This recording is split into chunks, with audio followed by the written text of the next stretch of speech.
भाई दिल्ली के Jantar Mantar CJP party का प्रोटेस्ट चल रहा था नीट पेपर को लेकर, लेकिन अब ये प्रोटेस्ट नीट पेपर को नहीं रहा। इसका मुद्दा ही भाई अलग भटक गया है। अब इसमें आतंकवादी भाई घुस गए हैं और वो दिल्ली में आतंक मचा रहे हैं। अब प्रोटेस्ट हम करेंगे लखनऊ के इको गार्डन में, जैसे हमने 2024 में किया था, बहुत शांतिपूर्ण। और हमने सरकार से 2 दिन में ही बात मनवा ली थी कि पेपर लीक हुआ है। हमने किसी भी धर्म के खिलाफ़, किसी भी व्यक्ति के खिलाफ़, किसी भी देवी देवता के खिलाफ़ हमने कोई बयान नहीं दिया था, हमने कोई नारा नहीं लगाया था। हमने सिर्फ एक ही नारा लगाया था, इंकलाब जिंदाबाद। और भाई उसी से हमें सफलता मिली थी। अब एक आंदोलन और होगा लखनऊ के इको गार्डन में, अगर 4 चीज़ों में सुधार नहीं किया गया। पहला वेटिंग लिस्ट, दूसरा नॉर्मलाइजेशन, तीसरा स्कोर कार्ड और चौथा रिजर्वेशन। भाई मैं जनरल कैटेगरी से नहीं हूँ, मैं ओबीसी कैटेगरी से हूँ। फिर मुझे रिजर्वेशन बहुत बड़ी दिक्कत है, मैं तुमको समझाऊंगा, बस भाई वीडियो लास्ट तक देखना। चलो पहले बात करते हैं नॉर्मलाइजेशन पर। अभी होमगार्ड का रिजल्ट आया, एक ही शिफ्ट के बच्चों के नंबर किसी के बड़े हैं, किसी के घटे हैं। क्या हुआ क्या नहीं हुआ कुछ पता नहीं चल रहा है। कोई कह रहा है मेरे 5 बड़े हैं, कोई कह रहा है मेरे 1 बड़ा है, कोई कह रहा है मेरे 10 बड़े हैं, कोई कह रहा है मेरे 12 बड़े हैं। और एक बच्चे के मैंने 12 खुद बड़े देखे 27 की सेकंड शिफ्ट में। चलो ये बात छोड़ो, इससे बात नहीं करते।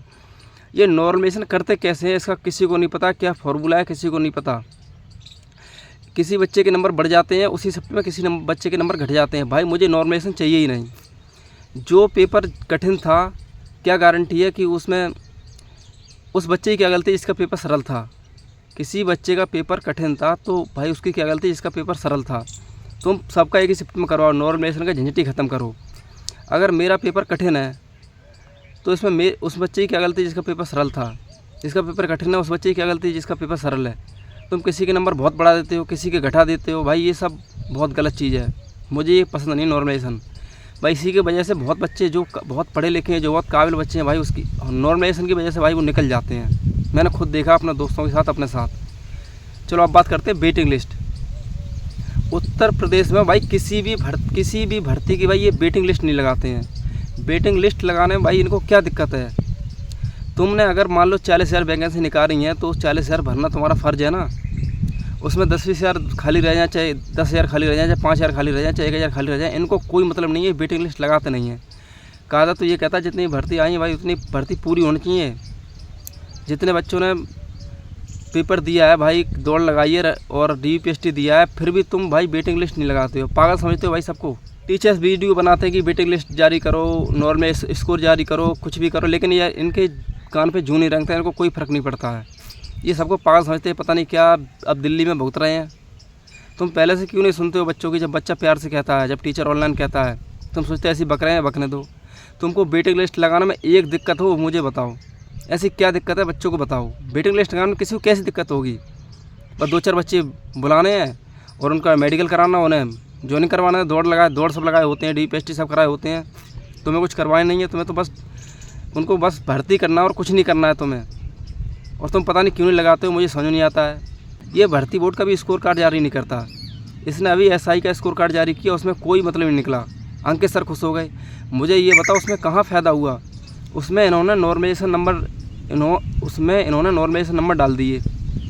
उससे ये कहाँ पता चला बच्चे ने कितने करे थे, तुमने नंबर कितने बढ़ाए कितने घटाए, ये कहाँ पता चला? कोई मतलब नहीं निकला इसका। और टीचर खुश हो गए कि हमने जारी करवा दी, कि हमने जारी कर दिया। उसमें रो मार्क कहाँ है? इन्होंने कितने बढ़ाए, किसके बढ़ाए, ये कहाँ पता चला? वो बात तो छुपी रह गई कि इन्होंने बढ़ाए थे या घटाए थे। इन्होंने स्कोर कार्ड जारी कर दिया, उससे कोई मतलब नहीं निकला। हमको रो नंबर और नॉर्मलाइज नंबर दोनों जारी चाहिए, और भर्ती पूरी होने पे नहीं, भर्ती पूरी होने से पहले। चलो अब बात करते हैं हम रिजर्वेशन पर। हमारे देश में रिजर्वेशन ख़त्म होना चाहिए। मैं एक OBC कैटेगरी का छात्र हूँ और मुझे रिजर्वेशन बिल्कुल पसंद नहीं। इस रिजर्वेशन की वजह से मैं OBC कैटेगरी की वजह से अभी तक कहीं सिलेक्ट नहीं हो पाया। फाइनल में रह जाता हूँ इस OBC की वजह से। अगर मैं जनरल भी होता तभी मैं सिलेक्ट हो जाता, क्योंकि मैं AWS बनवा लेता। मेरे पास नहीं है इतना पैसा, मेरे पास नहीं है इतना बजट, मेरे पास नहीं है इतनी खेती, मेरे पास नहीं है कार यार। मैं आराम से AWS बनवा के सिलेक्ट हो जाता, क्योंकि मेरे यहाँ AWS की कट ऑफ SC से 1 नंबर कम गई है और मेरी OBC कट ऑफ जनरल से 1 नंबर कम गई है। मतलब 8-10 नंबर का फ़र्क है। अभी जो होमगार्ड का रिजल्ट आया है उसमें, कांस्टेबल की बात नहीं कर रहा, अभी कांस्टेबल का रिजल्ट ही आने वाला है। और इन्होंने रिजर्वेशन की ऐसी हल करिए, हर चीज़ में रिजर्वेशन ख़त्म हो। इन्होंने SSC GD में भाई 50% तो अग्निवीरों का रिजर्वेशन कर दिया। और जो 22 लाख फॉर्म भरे जाते हैं, जो 50 लाख फॉर्म भरे जाते हैं, उनका क्या होगा? उनकी सीट कितनी बची हैं अब? इसके बारे में कोई बात नहीं करेगा। अरे 10-20% दे देते, तुमने तो 50% ही सीधा कर दिया। इससे जो पढ़ने वाले बच्चे हैं, जो घर पर रहते हैं, उनका सिलेक्शन कैसे हो पाएगा? कितने तगड़ा कंपटीशन हो गया, अब तुमको कुछ अंदाजा है? वैसे ही राज्य में अलग अलग सीटें बढ़ जाती हैं, इन्होंने 50% वैसे ही बांट दिया। यहाँ वैसे ही बच्चे परेशान रहते हैं। देश में आरक्षण या तो OBC का 50% हो, क्योंकि जनसंख्या OBC की 50% है। उत्तर प्रदेश में भी जनसंख्या OBC की 50% है। या तो आरक्षण 50% हो OBC का, या आरक्षण बिल्कुल ख़त्म हो, हर किसी का बिल्कुल आरक्षण 0 हो। जो जितनी पढ़ाई करे वो भाई सेलेक्ट हो, सीधी बात है। आरक्षण 0 होना चाहिए भाई। जो भाई मेरी वीडियो से सहमत है, वीडियो को लाइक करे और चैनल को सब्सक्राइब कर ले, और कमेंट में आपके जो विचार हैं आरक्षण पर, CJP पार्टी पर, भाई कमेंट में बता देना।